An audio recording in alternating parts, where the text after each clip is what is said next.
Debat kedua Pilgub Aceh, solusi kesehatan dan ekonomi jadi sorotan.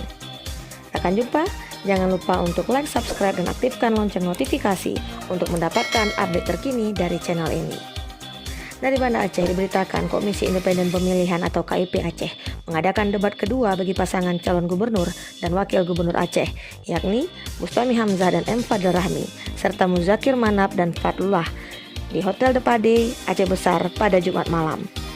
Ketua KIP Aceh Agus Niaha dalam sambutannya menyampaikan bahwa debat ini merupakan momen penting bagi para calon untuk menggambarkan visi mereka dalam membentuk masa depan Aceh.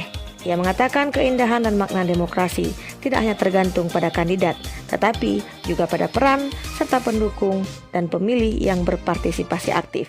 Dalam debat tersebut, masyarakat diharapkan dapat menilai gagasan setiap pasangan calon terkait berbagai isu krusial. Beberapa topik yang diangkat meliputi transformasi, potensi lokal menjadi kekuatan ekonomi, pemberdayaan UMKM, dan pembangunan berbasis kearifan lokal.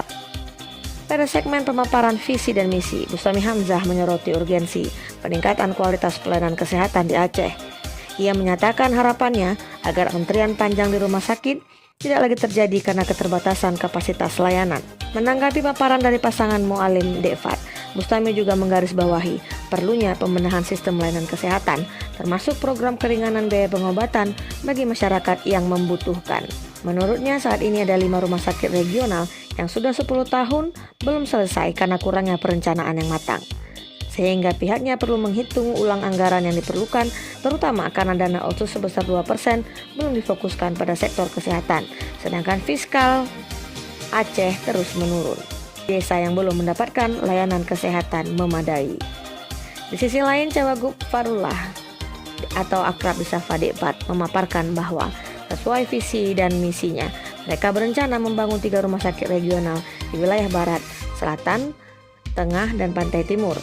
Tujuannya adalah untuk memberikan akses layanan kesehatan setara bagi masyarakat di pelosok. Kemudian Bustami menambahkan bahwa masih banyak generasi muda yang belum menikmati pendidikan tinggi, angkatan kerja yang belum memperoleh pekerjaan layak, serta masyarakat, sehingga itu merupakan masalah serius yang perlu segera diatasi.